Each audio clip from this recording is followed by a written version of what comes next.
Go ahead. Welcome everyone, this is Justin and Archie from 117 West Spirits. Today we will be talking about our Geneva style gin. There's all kinds of funny ways people pronounce it. Geneva. Geneva, according to my Dutch friend, who is the most credible source since it is a Dutch style gin dating back to the 1600s, is how you're supposed to pronounce it. So Geneva gin. I've been mispronouncing it the whole time. So we're gonna do a little tasting here and walk you through some of the flavors. What makes this different, like I said, is it's a Dutch style gin, not a dry English style gin. And the difference being that it's made all from malted grain. We use malted barley, wheat, and rye in this particular recipe. We don't distill it to as high proof, so it's not being distilled to what's known as grain neutral. And then we infuse it with a variety of different botanicals, and we do a vapor infusion through what's known as a gin basket or a Carter head.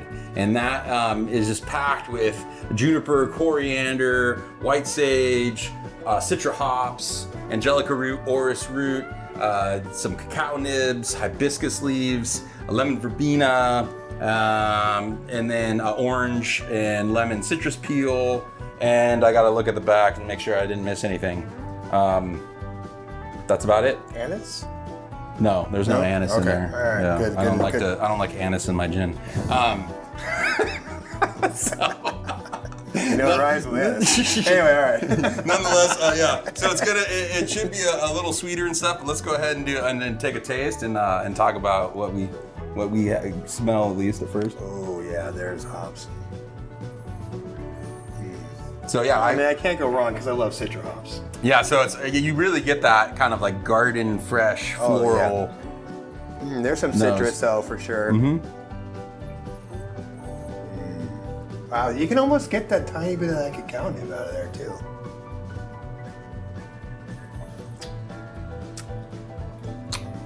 Oh, yeah. There's that juniper a little bit, but it's subtle.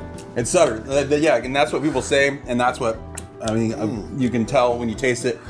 Juniper is still, I think, a major player, and that is the predominant ingredient based on the mass of all the stuff we put in there. Is it dominant in the gin basket as far as it is? Yeah, definitely. Yeah, it's like I think we do 1.6 kilograms of juniper in there, and there's nothing else that's even half that much. But it's not nearly as juniper forward as, say, a London dry gin. No, right? exactly. And I think part of that is because of all of the other flavors we're adding in there.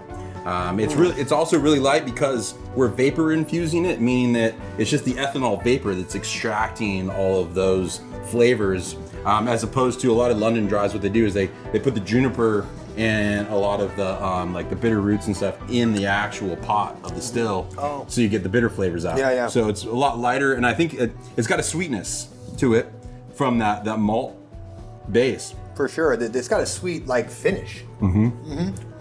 Yeah, so this is one of our OG spirits. This is one of our first three in our lineup, and this is actually our first one that we received a silver medal on. That's right. So when people usually come into our tasting room, there's generally you're either on one side of the fence or the other when it comes to gin. You either love gin or you don't like gin at all. And this is really kind of an amazing transitional gin for people that don't like gin. So it's amazing that when people come into our tasting room and they taste our gin, they'll if they don't like gin, they leave with gin. It's incredible. Yeah. So this is a gin for non-gin drinkers, but Exactly. it is true. But it is really complex, and there are so many flavors that are going to it. But I think that the non-gin drinkers like about it is the smoothness to it. It doesn't have that over. So most people come in and they talk about that. Oh, every time I drink gin, it feels like I'm sucking on a Christmas tree, but. This doesn't have those characteristics too, and those piney, needly characteristics really come forward in gin and tonics and all that stuff. Where this is really kind of smooth out with our botanicals, but it still has amazing gin effervescence, and gin drinkers themselves also truly love our gin too. Now it also comes in a little bit higher proof than our other spirits too, which is amazing too because of its smoothness. You can't really sense that additional heat, but this one, because 94, 92, 92, right? 92, yeah. Yeah, 92 on this one. And it's all those oils in there from the vapor infusion, I think, helps smooth it out and gives it that mouthfeel. This is really a delicious batch, by the way. This is really good. That's amazing. So this one is one that you can drink neat. I suggest this as gimlets. This was like the first cocktail that really kind of was taken by our customers, that they found our gin gimlets to be quite unique and delicious, and people come back over and over for those particular drinks. So I think if you're going to enjoy this particular gin, I really enjoy it as a gimlet, but there's many people that like it as a traditional gin and tonic.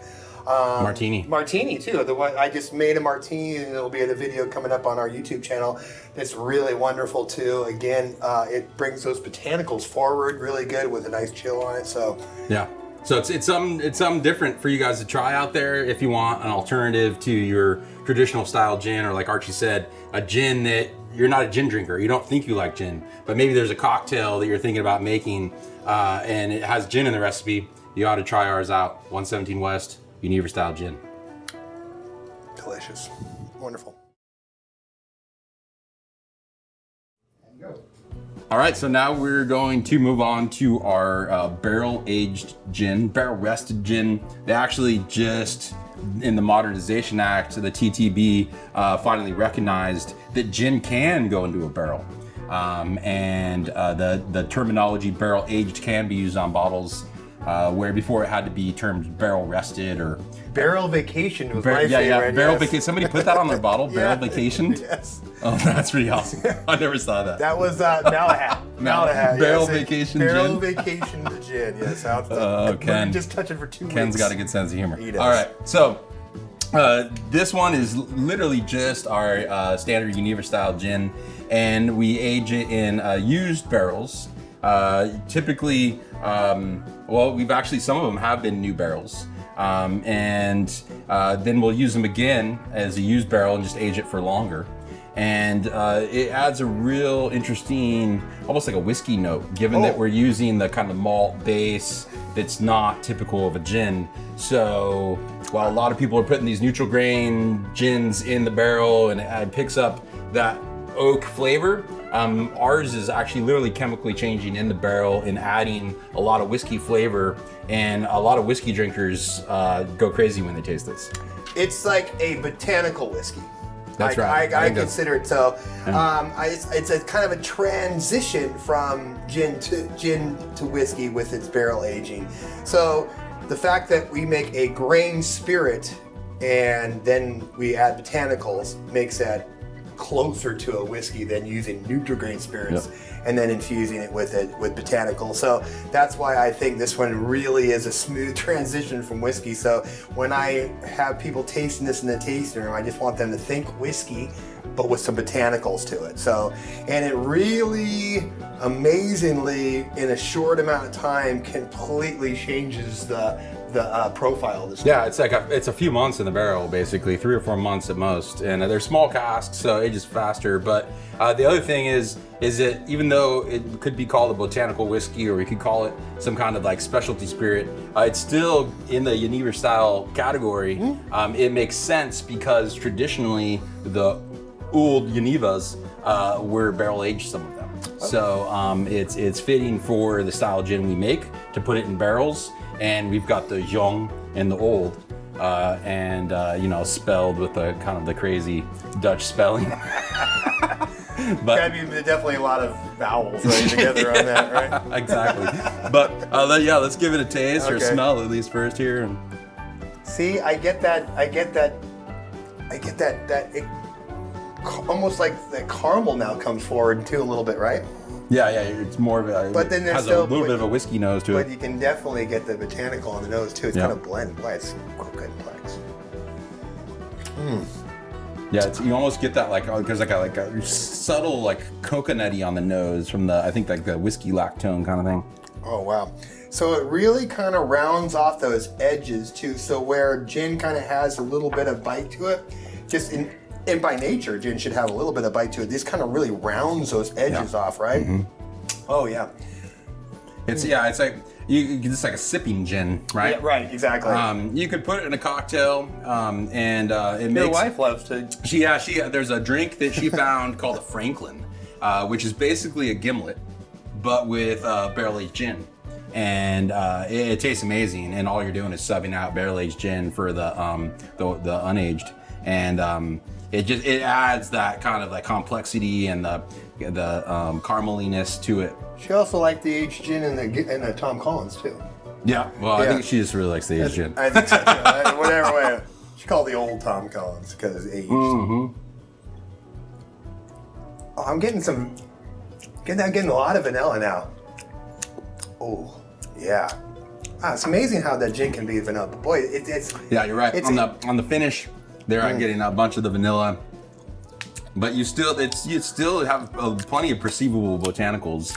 And the dryness is really nice too. Actually, it is absolutely. It's kind of a nice balance between the dry and the sweetness. Ooh. Getting more of the sweetness from the barrel. Do you get that little hint that citrus notes there kinda towards the finish? As you exhale. Right, exactly.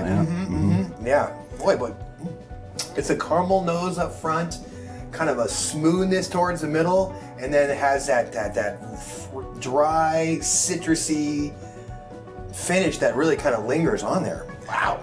And if you add a little piece of ice on there too, that'll even smooth those edges even further on that one too. It'd probably be delicious as an old fashioned. I don't know if I've ever tried that. So I have tried the old fashioned, but not in the barrel rested one. But we actually tried a Geneva old fashioned, which was wonderful too.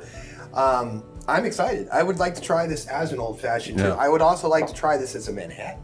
Oh yeah, that would be good. That would be pretty good Or it would too. be an amazing Negroni.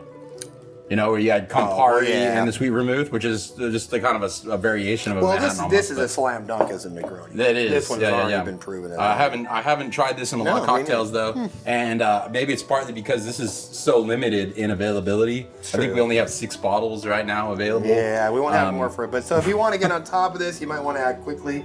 But this is a sleeper one too, so this is kind of one that we don't really promote too much because we have such limited amounts, but usually when people try it, they want to jump all over it just because it's so unique and the fact that it's such an interesting transition from whiskey to gin, I think. I now that I taste these, I can really simply say that this is a transition from whiskey to gin, to me. I mean, that's right. So, but not like flavored gin, but more like spicy. It's kind of adds some spice to it. It's got the spiciness from the tannins in the barrel and it's really tasty. Yeah. Absolutely. So, anyways, only available in our tasting room. Barrel aged. We had that gin. online. It might be online. So, maybe. But there's, like we said, there's only 6 bottles left right now. So if you do watch this and want to pick one up, we do highly recommend it. Anybody who tastes it usually leaves the tasting room with a bottle. So. Right. It's got our full endorsement, but don't trust us. We're just the owners. So. Yeah, we're kind of biased, but again, it will be available again in another 6 months. We do have some in barrels, and this one, the nice thing is that we do mix up the barrels on this one too. So, like Justin said, we've used new oak barrels. We've used our West Coast whiskey. We used a rye, and I think we decided this time to use Chiraya, which I think is a natural fit for it because Chiraya also has the hop infusion, so it's going to have those hop notes and those whiskey notes combined with the hops in this one. So it's actually going to be kind of a bouquet of hops because we'll have the Citra with the Mosaic and Opal that comes from the Chiraya. Right. So it's really going to make it a wonderful one. This one was aged in... This particular one actually was aged in one Chiraya barrel and one used gin barrel. Oh. So it was a combination of Chiraya and gin, and it is very delicious. Well, I'm excited to taste the one that's straight Chiraya. So, but this one I like the most. I like the fact that I like it when we put them in existing barrels versus the new oak barrels because I like that too. But because I am kind of cheap, Anyway, that is true. But for the real reason in this case is that it really kind of allows for these additional flavors to come forward and to experience a new type of spirit. So that's it's exciting for me to have something different each time it comes out. Yeah. Yeah. It's very limited, and look for it online or pick it up in the tasting room. Thank you. Thank you very much. Dad joke coming up. Okay, so the dad joke of today will be, I had one in my mind and now it's kind of slipped for a second. What about the muffler one? Oh, yeah. Oh, last night I had a dream that I was a muffler and I woke up exhausted.